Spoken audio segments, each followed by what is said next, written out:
Business Matters, presented by the Guamanian Magazine. The first McDonald's restaurant in Guam opened in Tamuning 45 years ago, and the McDonald's Corporation, through its Hawaii office, held on to ownership up until about 3 months ago. That's when Joe Ayuyu says, out of the blue, he got the surprise of his life.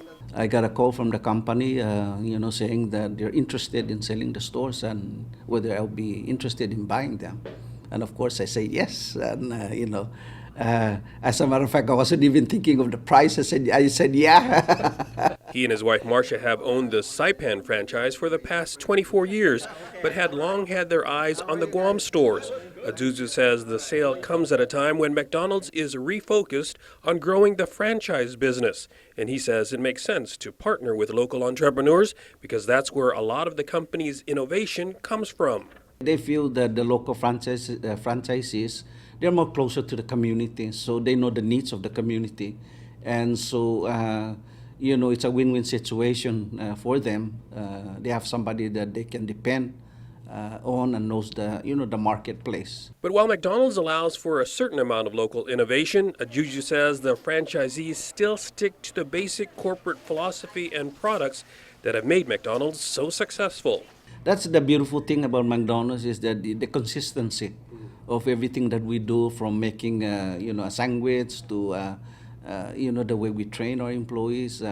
There's a lot of consistency, and that's what I get a lot out of as a franchisee versus me developing my own system. I have McDonald's Corporation as a resource for me in coming up with the training needed for the store, new products, and even sourcing of materials. Ayuyu quadrupled the number of stores he owns when he took over the 6 Guam restaurants on May 1st. He says it was a big jump, but so far so good, as the stores, he says, remain profitable. With one of the most successful franchise restaurant chains ever, why you just open the doors and the profits roll in, right? It's not that easy. No, it's not true. It's not true. Again, there's a lot of money involved in terms of investment, and the restaurants will not be profitable if you just put it on automatic pilot. You gotta really manage it carefully, because the success has to do with having good people. And Ayuyu says he is blessed to have plenty of those. When they made the decision to buy the restaurant, one of the things that came into my mind is. We have a lot of employees, but these employees, many of them have been with the company for many years. So, I just make a personal commitment. Nobody's going to lose their job. The only criteria for you keeping your job is to continue to do what you're doing and do the best you can. Ayuyu knows all about hard work. He made it through college in Hawaii through financial assistance, scholarships, and working different jobs, like as a janitor. He said he was inspired by his father, but not in the usual way. He is very open about not wanting to follow the path that his father did. I would always ask myself, how come he's always drunk? Then one day, I had a confession from him. He says, I said, Dad, why are you always drunk? He says, Joe, in our family, I have 12 kids.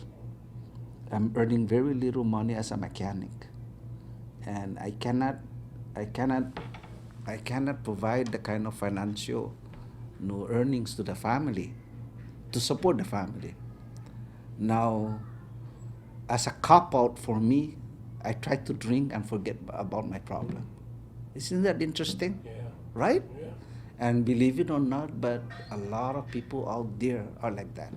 Ayuyu considers himself lucky not to be one of them, and he credits his dad's advice for that too.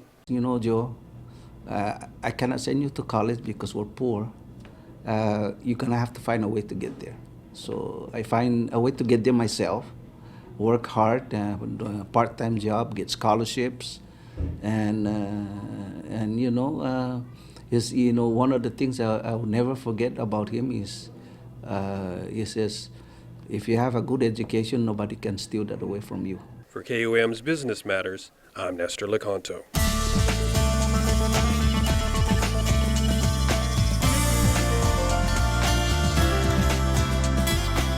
Business Matters, presented by the Guamanian Magazine.